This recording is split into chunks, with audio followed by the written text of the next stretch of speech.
Well, whether you're moving from one location to another or it's just time to say goodbye to some of your old furniture, it plays a big role in making your living space home and providing comfort and quality rest at the end of your day. But for some individuals, they're not able to obtain that sort of necessity for when they're moving, or they encounter some sort of disaster or other factors that lead to losing that furniture and not being able to have those comforts that are so impactful on our day-to-day life. When that happens, one organization known as the Furniture Bank of Southeastern Michigan helps to intervene and provide these individuals and families with some of these necessities that we often take for granted. Joining us now from the Furniture Bank of Southeastern Michigan is their Executive Director, Robert Boyle. Robert, thanks for being with us today. Tyler, great to be with you. It's a pleasure. Thanks for having me.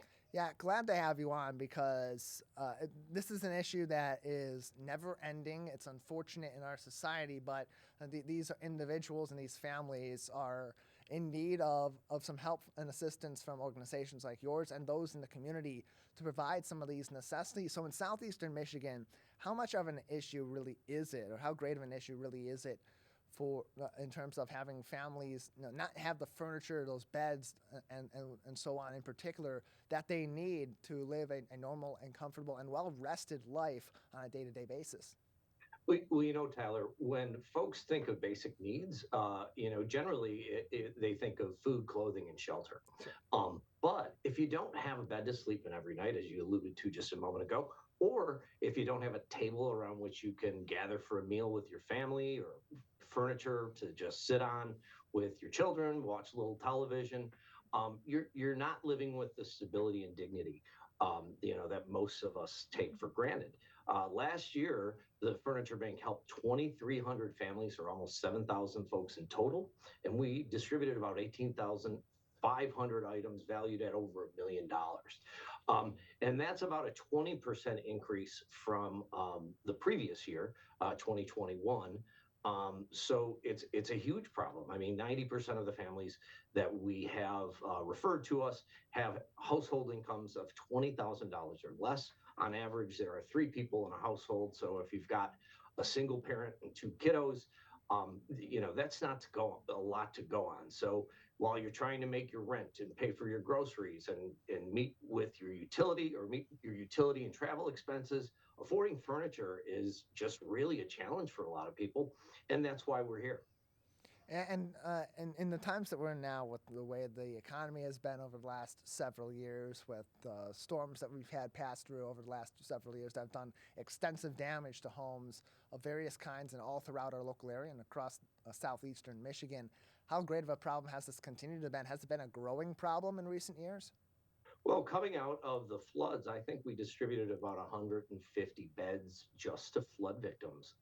And most of those folks were in Dearborn, but also right here in Oakland County and Macomb as well.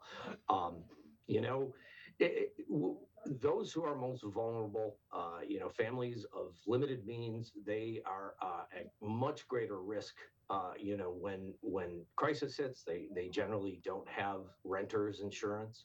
Oftentimes they lose everything if they're getting evicted, and in times of high inflation that we're seeing right now, that's unfortunately far too common. And it's not as though the people have the means to get a U-Haul or a truck or a call on Mayflower to help them move, and so they lose everything. And that's one of the reasons why we're here. We want folks looking to rebuild their lives to have a resource and to be able to get adequate rest at night, the rest that you and I take for granted, so their kids can succeed in school, so they can hold down a job and hopefully establish a career that's going to serve them and their families well. And we just are here to help give folks an opportunity to do that. And we know that in these times that can be a little bit more of a need than it may have been in the past, and it can be tough for people to maintain some of those necessities in their home, or replace some of those necessities in their home when various forms of damage or wear and tear happen to them. And so how are these individuals or how are these families ultimately getting in contact with an organization like yours? If people, as we know, are out in our communities and are struggling in this regard, how can they best get in contact with you and maybe tap into some of these resources that you can provide them to alleviate some of these issues? So our main program, our Furniture for Families program, is works in conjunction with about 75 health and human service referral partners. And so they're trying to get them into affordable housing, or perhaps get them job training, or they may be working with child protective services. They will refer them over to us, and we can help get them the basics, the things that they're going to need to, hopefully live with stability and dignity. We also here at the Furniture Bank in Pontiac have a free community area. We're always putting furniture out that people can take right here in Pontiac and surrounding us at no cost whatsoever. It just depends on the day and what items we're putting out. But I think last year we put about 1,200 items out, valued at well over $1 million for well, not quite $1 million, but probably about $250,000, excuse me, for folks to take at no charge. So there's really a couple of ways. And if they have any questions, they can call us at 248-332-1300 or visit us at furniture-bank.org. And on average, you bring in about 1,450 pieces of furniture each month, Robert. And at this time, what are some of the greatest needs for your organization to meet the needs of those that you're helping in our communities? Mattresses, box springs, beds, those are always the highest demand item. Dressers are always in great need. I think we have a need for dining tables. But more than anything, if you have a mattress and a box spring or a box spring that are in good shape, we absolutely need them. I think last year we gave out almost 2,000 mattresses through our Furniture for Families program, and this year I anticipate we'll probably beat that. And if folks have furniture to donate, they can call us again at 248-332-1300 or visit our website, furniture-bank.org. It might not look like it, but spring is a little less than a month away.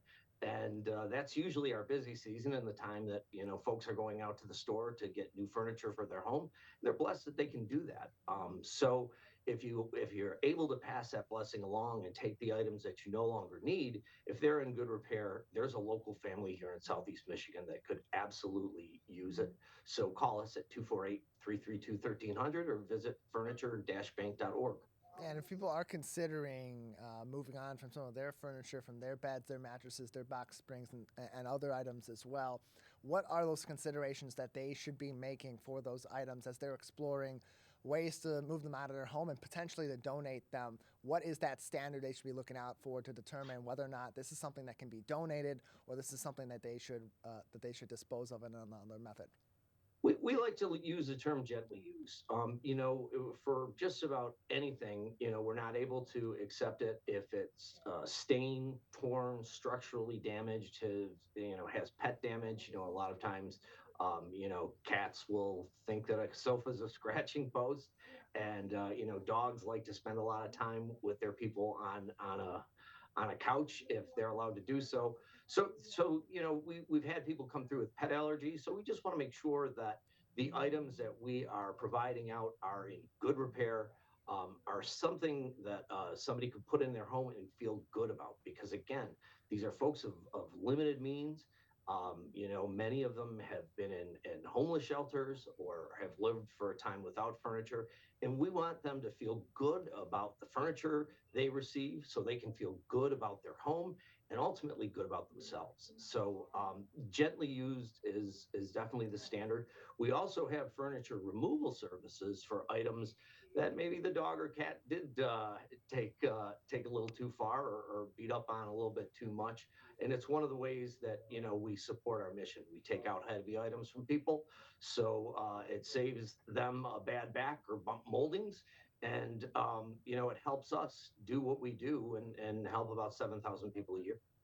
More information can be found on their website, furniture-bank.org, furniture-bank.org, or call them 248-332-1300, 332-1300 for more information and ways that you can get involved and donate some of your furniture to families in need right here in our community and in our local area. Robert, before we let you go, just to get a scope on the impact that this has. You interact with these individuals, with these families all the time as they're receiving this furniture. Just how big of a change is this in their life? How much does this impact someone when you donate your furniture and it goes through the Furniture Bank of Southeastern Michigan and ultimately to that individual or that family on the other side that's in some cases desperate need of these items?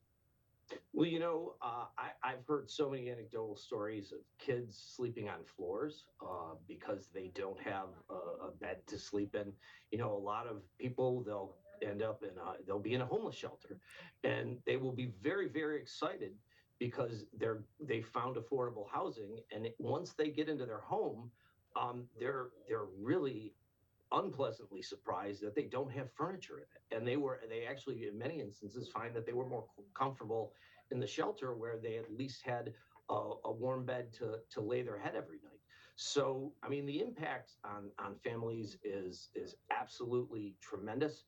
We actually did a little study with Michigan State University a few years back, and there were health impacts of people who had to sleep on the floor, emotional, mental health implications to having to not having an adequately furnished home. People are ashamed to invite somebody into their home. I'll never forget, there was a gentleman who it was right around Thanksgiving, and he told me just how proud he was and how happy he was to be able to invite his family into his home for Thanksgiving. And again, this is somebody who now is feeling good about his home and hopefully feeling better about himself, and will get on to bigger and better things, which is what we want to see our clients do. More information can be found on furniture-bank.org. Robert, thank you so much for joining us. It's always a pleasure, Tyler. Thanks so much.